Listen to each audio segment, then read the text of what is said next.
Trade talks are intensifying as NHL Insider Darren Drager reveals shocking details on a Toronto Maple Leafs trade target, which is going to have fans fired up. We're going to break all this down and more later on in this episode. But before we get into that, I just want to give a huge shout out to everyone subscribed. If you're part of the almost 90% that's not subscribed yet, and you want to stay up to date on not only the Toronto Maple Leafs, but the rest of the NHL, make sure to go down and hit that subscribe button. We'll be all season long giving you updates from around the league. But Darius, with that, we got to hop straight in this today, where we did see from insider trading today, where Darren Drager went in on Brayden Schenn hitting the market and a possibility of him joining the Toronto Maple Leafs. Looking at this, we did see him say some believe that there's potential of Brayden Schenn being traded by the St. Louis Blues. He is their captain. He has a full no trade clause. It's a complicated process, but he continues on to say the top contenders looking at the market, looking for a center, are interested. And that would include the Toronto Maple Leafs. Now, looking at this, what is your initial thoughts of them being linked to another captain of the St. Louis Blues? Well, we talked about this, and that's a great point. Another captain from the St. Louis Blues on the Stanley Cup winning team back in 2019. But, we made a video about this on Leafs Digest, shameless plug, earlier today, and I was kind of on the fence about it. And I was like, you know what? I don't know how I actually feel about this because it's new information that just came out last night and this morning, and it continues to develop that he may be available because it looked like St. Louis didn't want to trade him. And, again, I'm on the fence about it because I'm like, if you trade for this player, there must be retained salary involved.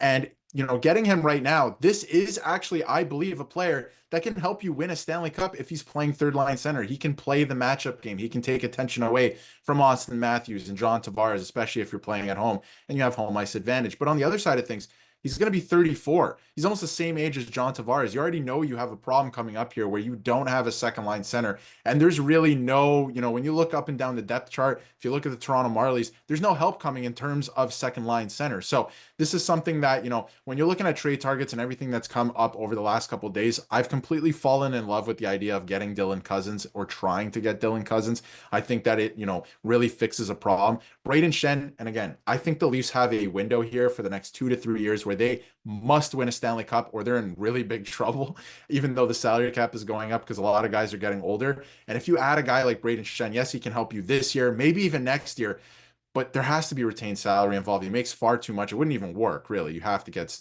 salary retained. And then, he does have term left, so that could be attractive for the Leafs too. I think they want a center with term. They don't want another rental because we know how that ends, right? So I think it's an interesting option. I think I'm leaning towards probably don't do it just because you know what happens in the future if you trade for a player like this. But I do believe that he helps you get over the hump if you get him. Yeah, I mean, looking at him, the biggest thing is that contract, like you said, 6.5 million. This is not a 1-year deal. They have him for 3 more years. The biggest thing with Schenn, if they were going out to acquire Schenn, say 2 to 3 years ago when they went out and got Ryan O'Reilly, I would be down for this. You would get a guy at the early stages of 30s. He would fit this, but at 33, like you said, it does get confusing. We've seen him be a productive player in the NHL. Not only just scoring and putting up assists during the regular season, he won a Stanley Cup. He's a guy that goes out, uses his body, throwing over 100 hits each year. I mean, he has 140, if I'm reading that correctly, already. Schenn a few years ago would have made a lot of sense. I don't want to rule out the possibility if they can go out and say, hey, we want Schenn. If you can acquire him, get him half retained on the salary. If you're bringing in Schenn even at $3 million, this would be a steal. You could have him as your second line center or third line center at $3 million. It's a lot easier to kind of develop and deal with. But looking at Schenn, do you think maybe they're going to be really active on him? Because not only will he put you up points, but he's also a physical guy, which it seems like a lot of Leafs kind of stray away from in the playoffs. Yeah, exactly. That's what he can bring to the lineup. And that's why I think that the Leafs are heavily invested and interested in this player if he becomes available and if he was open to waiving his no trade clause, right? I think that they would absolutely be interested in this guy because of the way he plays. We know he can win a Stanley Cup. He's done it with the St. Louis Blues. The only thing, and again, I think that he can help this team win right now, and maybe even next year, right? I absolutely do believe that. The only thing for me and why I think it makes little sense is because by all reports around Brayden Schenn is to be able to acquire him, there's a mammoth price tag attached to it at this point in time. We've been told that, right? So, or a mammoth return, I should say, from Darren Drager. And, they're unclear if the Leafs can pay that. And when you look at what the Leafs can offer, I mean, there's been a lot of talk over the last couple of days of including Fraser Minten or Easton Cowan in a trade, a first-round pick. If you're looking at Brayden Schenn, with the price tag attached to him already being mammoth and the fact that you need them to retain salary, what are you giving up in this trade? A first-round pick and one of those prospects? That's tough for a 33-year-old center. I would rather you spend those assets and go get a Dylan Cousins or a second line option that is much younger, right? So I think that they're going to have to consider a bunch of these options. I think that the reason they've pivoted to guys like Schenn and Cousins over the last couple of days and the last week is because around the league, the price for third line centers is astronomical right now. A lot of teams don't want to pay for it. And I think the Leafs are thinking, if we're going to give up all these assets for a third line center, why wouldn't we go get a second line center and then move Tavares down? That makes more sense. And as you were just seeing on screen too, the Leafs don't have their first round pick this year too. That's another monkey wrench in all of this for the Leafs because other teams do and are willing to pay these prices. So I think it's going to be very interesting to see what the Leafs are thinking and what they want to do, because this is a guy who can help you win right now and next year. But beyond that, depending what you give up, you might not have a lot left after that. So the cup window is certainly, I think at this point, 2, maybe 3 years. But I think you handcuff yourself, I should say, by making a trade like that beyond maybe this season and next season. Because, I mean, looking at the lineup, the big thing is, as much as I love Holmberg, I don't think he's a playoff Stanley Cup winning center on the third line. Other than that, Nick Robertson's a weird situation as well. Bob McMahon, I love Bob. He's been awesome on this team. But looking at this, they need that third line center. Like you said, Tavares going down is a big possibility. Bringing in someone like Schenn would fill out that second line center, but for how long?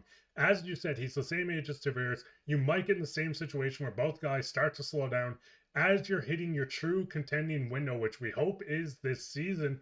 But looking at this, if they're going to go out, and we'll kind of pivot away from Schenn for a minute and kind of include him, but looking at Schenn, looking at Cousins, if they were going to go out, if they had to give up a mammoth return to get one of these guys, if you had to include one of Fraser Minten, Easton Cowan, even a guy like Brayden, these guys look great going into the season. I know Easton Cowan had a bit of a bummer of a World Juniors, but who would you be more hesitant to move out of these 3 guys?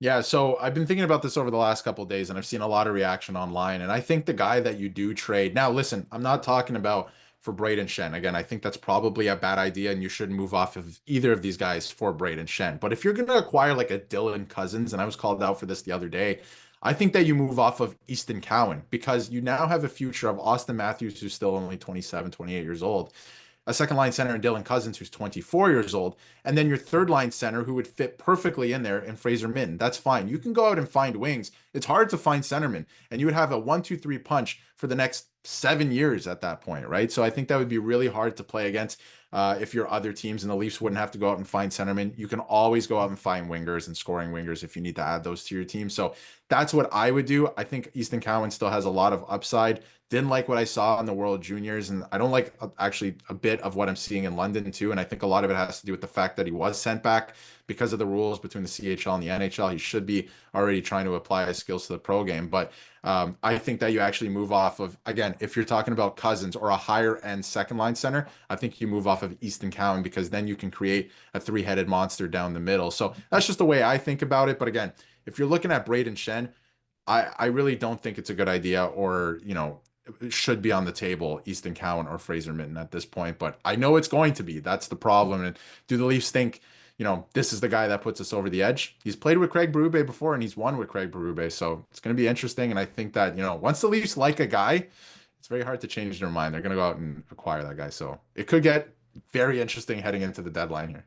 But I mean, what's your guys' thoughts on this? Would you go out and acquire Brayden Schenn, or do you look for someone different? And if you wanted to acquire a different center, let us know. That could be Dylan Cousins or someone completely different, maybe even Elias Pettersson from Vancouver. I know that's a bit of a long dream, but looking at this, who would you guys go acquire? Go down and leave a comment while down there. Leave a like, subscribe, share this with your friends. We'll be back with another episode, so keep your eye out for that. But I've been your host, Mark, with my co-host Darius, and take care.